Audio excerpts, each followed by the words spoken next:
we rest from our problems. Kasi minsan, papahinga ka sa iyong problema, ang hirap. Habang meron kang problema, tuliro ka. Tingnan niyo po, pag may problema ka, subukan mong matulog. Hindi ka makakatulog ng mabuti. Minsan nga, mababangungot ka pa. Natutulog ka na, napapaniginipan mo pa yung iyong problema. Amen? At pagkagising mo, pagod na pagod ka. Ang sakit-sakit ng iyong katawan. That is what we call fatigue. Kung paano mo iniwan yung problema, natulog ka, nandun pa rin yung problema. Yung iba, para makapagpahinga daw, manonood ng TV, manonood sa internet, manonood ng sine. Pero pag meron kang problema at nanonood ka, hindi ka makapag-focus dun sa iyong pinapanood. Hindi ka makapag-enjoy. Tumatakbo yung iyong isip dun sa iyong problema. Iniwan mo yung problema, pagkatapos mong manood, nandun pa rin. Kaya ano yung ginagawa ng iba? Nilulunod yung kanilang isip sa alak, sa bisyo, sa drugs. Yan yung ginagawa ng iba. Para saan? Para makalimutan yung problema. Nilulunod yung kanilang damdamin, yung kanilang alaala. Para hindi nila maisip, para hindi nila maalaala.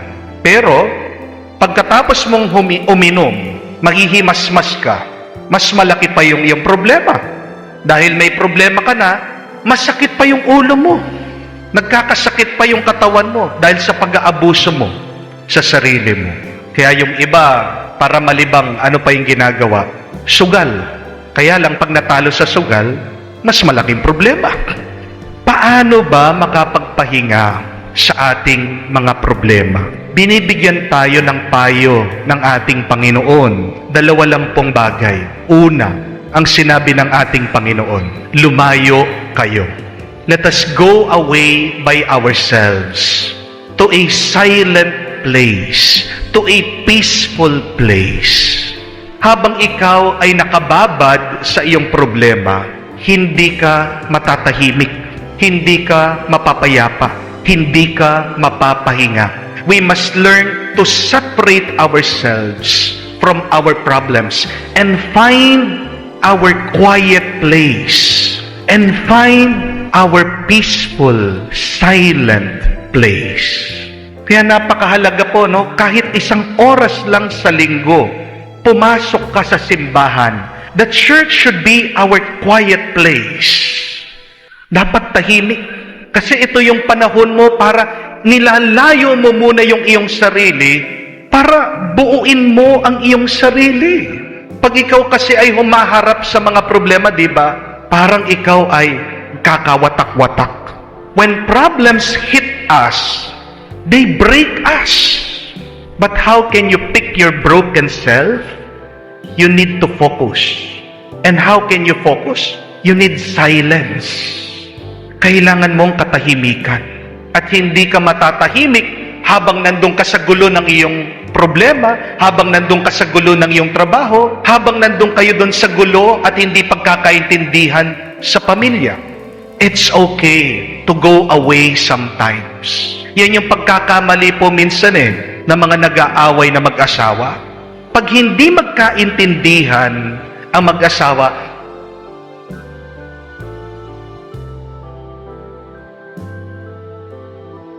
dapat alam nila kung kailan sila dapat hihinto muna. Pag talagang hindi mag-move forward yung kanilang argument, yung kanilang pag-uusap, they should learn to stop and say, palamig muna tayo. Iwalay muna tayo.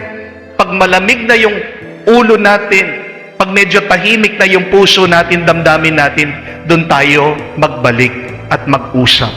Matuto po kayo na respetuhin nyo yung damdamin, nararamdaman ng mga partner nyo, ng mga asawa nyo. Yung mga iba kasi hindi Gusto nila, hindi. Huwag tayong aalis dito hanggang hindi masusolusyonan ito, hanggang hindi natin pag-uusapan ito. Sometimes, you have to give up and go away and separate yourselves in order to solve your problems. Hiwalay muna kayo. Pahinga muna kayo. Kahit nga po nung ako'y nagtatrabaho, isa po sa palagi kong ginagawa. Ayaw ko nagdadala ng trabaho sa bahay. Bakit? Para mahiwalay mo yung pagod sa pahinga. 8 hours ka nang nagpapagod, uuwi mo pa sa bahay. Pahinga mo na lang, gagawin mo pang trabaho. Gagawin mo pang stress. Alam niyo po, sa ibang bansa, bawal na bawal tawagin yung mga empleyado ng mga boss. Pag tinawag ng kumpanya yung empleyado sa bahay habang nagpapahinga, pwede po nilang kasuhan. Pwede po nilang demanda yung kumpanya, yung kanilang mga manager, yung kanilang boss. Bakit? Because they have to respect the peace, the rest of the employee. Paano ka makakapagpahinga kung nakababad ka pa rin dun sa iyong problema, sa iyong trabaho, sa iyong ginagawa? Alam ng Panginoon yun. Nakita niya ang kanyang mga apostol, pagod na pagod, ginawa naman nila yung the best nila, ginawa nila yung mission nila. Kaya ano sabi ng Panginoon? Tara, lumayo tayo muna dito sa tahimik na lugar para makapagpahinga kayo. You can never rest from your problems if you are immersed in your problems, in your work. Remember that. Learn to go away sometimes. Pero hindi naman ibig sabihin, umalis ka, forever kang umalis. Bakit umalis ka? Kasi gusto mo lang tumahimik. Kasi gusto mo lang magpahinga. At pag okay ka na, bumalik ka. Ano pang sinabi ng ating Panginoon? Para makapagpahinga ng kakaunti. Yun lang po yung kailangan natin eh. Kaunti lang. Kaya kung kailangan ng asawa mo ng kakaunting pahinga, bayaan mo. Kung kailangan ng kakaunting pahinga ng mga nagtatrabaho, bayaan mo. We need that little rest and silence to be strengthened once again. Kakaunti lang, hindi mo pa maibigay, bigay mo naman. Pero pangalawa, para makapagpahinga po tayo sa ating mga problema, kailangan paubaya din natin yung ating trabaho, yung ating problema sa Panginoon. Where we stop, the Lord continues. Tandaan niyo po yan. Kung hanggang saan lang yung iyong kaya, pagkatapos nun, ialay mo, paubaya mo kay Jesus, siya na ang magtutuloy nun. Yan po yung narinig din natin sa ating ebanghelyo. Magpapahinga sana sila, sinama sila ng Panginoon sa isang tahimik na lugar, pero nalaman daw, narinig ng mga tao, dagsa sila, nagunahan sila. Naghihintay na yung trabaho sa kanila doon. Pero napansin niyo po, ito, tingnan niyo to. Hindi sila pinagtrabaho ng Panginoon.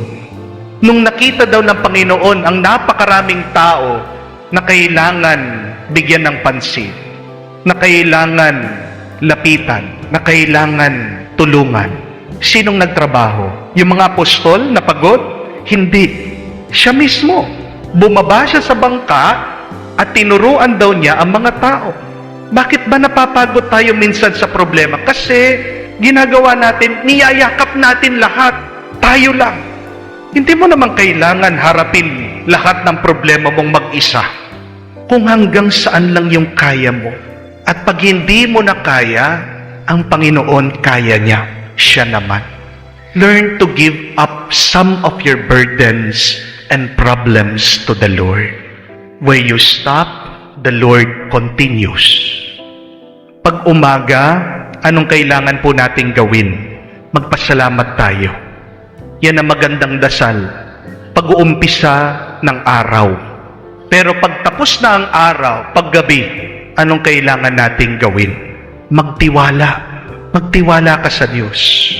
Na yung iyong ginawa, ito'y babasbasan niya at dadagdagan pa niya. Remember that. In the morning, be grateful. But in the evening, be faithful. Faithfulness. Puno ng pagtitiwala sa Diyos. Yung kasabihan nga, di ba? Do your best and God will do the rest. Mapapaubaya mo lang sa Diyos kung may tiwala ka sa Diyos. Pero kung hindi ka nagtitiwala sa Diyos, hindi mo papaubaya sa Diyos, kung hindi ka nagtitiwala sa Diyos, palagi kang pagod, palagi kang tuliro, palaging mabigat ang buhay mo. Alam po ng Panginoon, kailangan nating magpahinga. Siya mismo ang nag-aanyaya sa ating magpahinga.